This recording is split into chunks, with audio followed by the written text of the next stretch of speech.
ये लो खाओ। पापा पहले मुझे। अबे हट, इकलौता बेटा है मेरा, मैं तो उसी को खिलाऊंगा।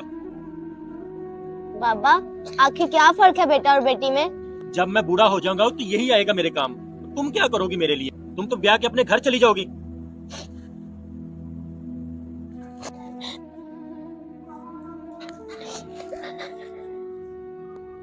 तो आज के मैं भी लड़का होती। बेटा ये जरा पट्टी भिगो के रख दो। बेटा पट्टी भिगो के रख देना। जब देखो बेटा बेटा करते हो। आपको बुखार है, मुझे नहीं। मैं जा रहा हूँ खेलने के लिए। ये डॉक्टर साहब आइए आइए। डॉक्टर साहब देखिए मेरे पापा को क्या हो गया है। तुम फिक्र ना करो, मैं अभी चेक कर लेता हूँ। सांस लें।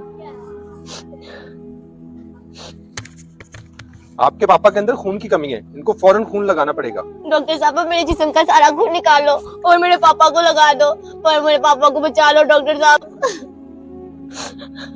आज पता चल गया, जब परेशानियों की आंधी आती है तो सारे अपने उठ जाते हैं। सिर्फ बेटी ही होती है जो अपने बाप का दामन कभी नहीं छोड़ती। मुझे माफ कर दे बेटी, मुझे माफ कर दे। अगर आपको हमारा मैसेज अच्छा लगे तो शेयर लाजमी करें।